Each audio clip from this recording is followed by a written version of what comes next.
এই বাতৰি চোৱাৰ পূৰ্বে আপোনালোকে প্ৰথমে এবাৰ শ্বেয়াৰ কৰি লওক, কাৰণ এই বাতৰিটোৰ ফলত আপোনাৰ লগতে আপোনাৰ বন্ধুবৰ্গ পৰিয়াল সকলোৰে এক উপকাৰ হ'ব।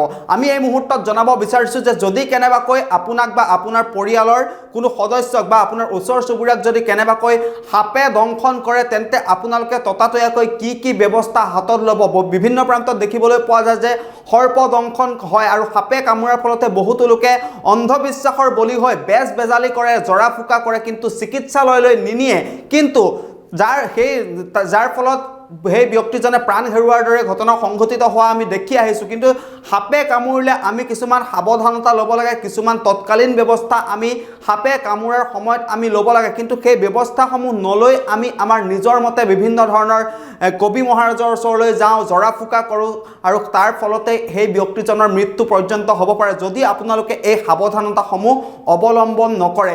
এই মুহূৰ্তত আমি জনাব বিচাৰিছোঁ যে যদি কেনেবাকৈ আপোনাক বা আপোনাৰ পৰিয়াল ওচৰ চুবুৰীয়া কাৰোবাক যদি কেনেবাকৈ সাপে কামুৰে, তেন্তে আপোনালোকে প্ৰথমেই ততাতৈয়াকৈ কি ব্যৱস্থা গ্ৰহণ কৰিব আৰু কিমান সময়ৰ ভিতৰত আপুনি চিকিৎসালয়লৈ যাব নিব লাগিব সেই ব্যক্তিজনক, আৰু সাপে কামুৰাৰ লগালগ আপোনালোকে কি পদ্ধতি অৱলম্বন কৰিব পাৰিব যাৰ ফলত আপুনি বা সাপে কামুৰা যিগৰাকী ব্যক্তিক সাপে কামুৰে সেই ব্যক্তিগৰাকী কি ধৰণে বিপদমুক্ত হ'ব, সেই সন্দৰ্ভত সবিস্তাৰে এক বিস্তৃত তথ্য সহকাৰে এই মুহূৰ্তত লৈ আহিব বিচাৰিছোঁ আপোনালোকৰ বাবে।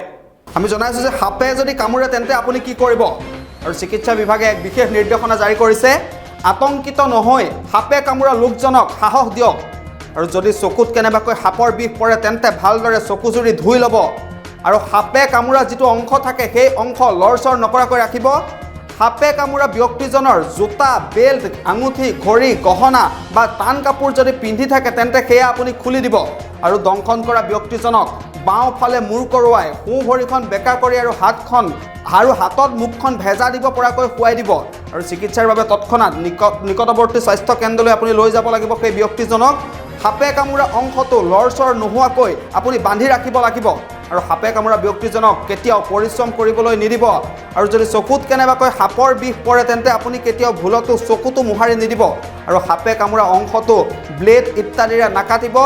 ৰক্ত সঞ্চালন বন্ধ হোৱাকৈ সাপে কামোৰা অংশটো বান্ধি নাৰাখিব, আৰু সাপে কামোৰা ব্যক্তিজনক ওপৰমুৱাকৈ শুৱাই নিদিব, আৰু বেজ বেজালি বা জৰা ফুকাৰ পৰা আপুনি বিৰত থাকক। যদি কেনেবাকৈ সাপে কামোৰে তেন্তে আপোনালোকে বেজ বেজালি জৰা ফুকাৰ পৰা বিৰত থাকক। আমি পুনৰবাৰ জনাইছোঁ যে কি সাৱধানতা আমি অৱলম্বন ল'ব লাগে। যদি কেনেবাকৈ সাপে কামোৰে তেন্তে আমি প্ৰথমেই আতংকিত হ'ব নালাগে। যিজন লোকক সাপে কামোৰে সেই সাপে কামোৰা লোকজনক সাহস দিব লাগে।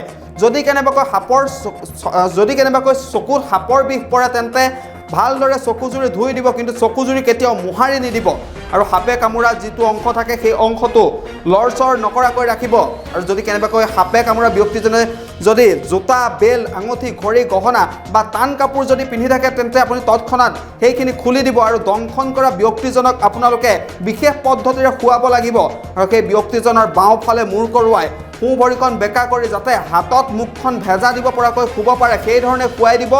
চিকিৎসাৰ বাবে তৎক্ষণাত নিকটৱৰ্তী স্বাস্থ্য কেন্দ্ৰলৈ লৈ যাব, আৰু সাপে কামোৰা অংশটো লৰচৰ নোহোৱাকৈ বান্ধি ৰাখিব লাগে, আৰু সাপে কামোৰা ব্যক্তিজনক কেতিয়াও পৰিশ্ৰম কৰিবলৈ নিদিব। আৰু চকুত যদি সাপৰ বিষ পৰে তেন্তে চকুটো ভুলতো মোহাৰি নিদিব।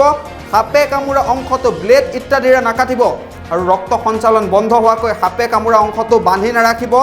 সাপে কামোৰা ব্যক্তিজনক ওপৰমুৱাকৈ শুৱাবলৈ চেষ্টা কৰিব, আৰু আটাইতকৈ গুৰুত্বপূৰ্ণ কথাটো হ'ল যে যদি কেনেবাকৈ সাপে কামোৰে তেন্তে বেজ বেজালি জৰা ফুকা ইত্যাদিৰ পৰা বিৰত থাকক, কাৰণ বেজ বেজালি জৰা ফুকাৰ জৰিয়তে কেতিয়াও সৰ্প দংশনৰ পৰা মুক্ত হ'ব নোৱাৰে।